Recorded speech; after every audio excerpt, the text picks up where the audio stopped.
Hello and welcome back to Reason News. Today we're covering a significant development in the ongoing conflict in the Democratic Republic of Congo, DRC.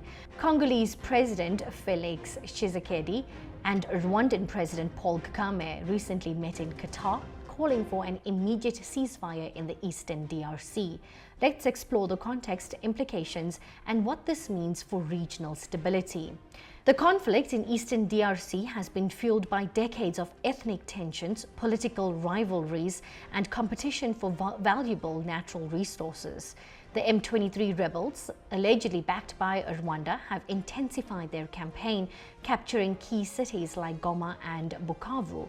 The DRC accuses Rwanda of supplying arms and troops to the M23, a claim Rwanda denies.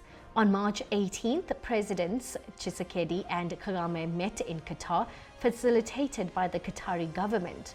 They jointly called for an immediate and unconditional ceasefire in eastern DRC. We are looking for a political solution and we're committed to it. The problem that we have is that despite the commitments that Rwanda, or the lip service that Rwanda serves to the cause of a political solution, when we look on the ground, we see desolation. We see the constant advance of the M23. We see executions of children, as reported by the OHCHR yesterday. And we see that Rwanda is not being faithful or keeping their word. Kagame and Tshisekedi have been locked in a war of words of an offensive by the M23 rebels. The United Nations has accused Kigali of providing weapons to the group. All these horrors are well documented and form an alarming pattern. In the last trimester of 2024 alone, the United Nations reported that DRC security organs were responsible of more than 30% of human rights violations in conflict zones. Former DRC President Joseph Kabila has blamed his successor, President Tshisekedi, for the ongoing conflict with M23 rebels. The problem is President Félix. The solution is President Félix. Now, how do you understand that? How do you turn that left and right? Up to you.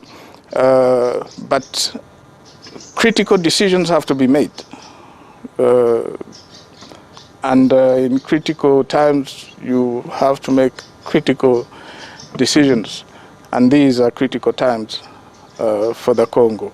But in as far as we are concerned, well, like I said, we intend to be very much involved in everything that's happening, especially in as far as peace is concerned. Kabila says Kinshasa must be decisive in ending the hostilities. If I am weak, whose fault is it? Is it the fault of my neighbor or my enemy, or is it my fault? If and when you answer that question, then you'll definitely find a solution to the problem that you have. And the Congo cannot continue to be this crybaby in the region, talking about how weak it is and how strong everybody else is.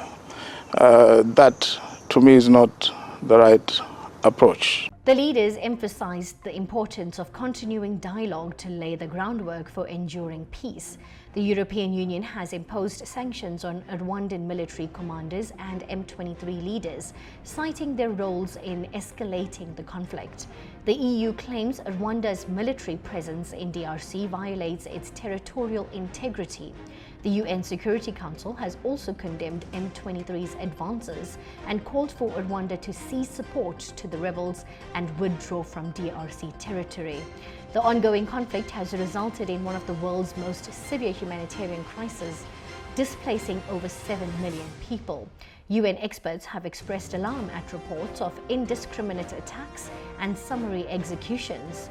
The international community is urging increased support for displaced persons and an end to violence to allow humanitarian access. Analysts believe that while the Qatar-facilitated talks are a positive step, achieving lasting peace will require addressing underlying issues such as ethnic tensions and resource competition. The African Union and regional mechanisms are working to support these efforts, emphasizing the need for coordination among mediation initiatives. The meeting between Tshisekedi and Kagame marks a crucial moment in efforts to stabilize eastern DRC. As international pressures mounts for a ceasefire, it remains to be seen whether diplomacy can prevail over military action. What are your thoughts on this development? Share your views in the comments below. Don't forget to like this video and subscribe for more updates. Until next time, stay informed, stay updated, and stay curious.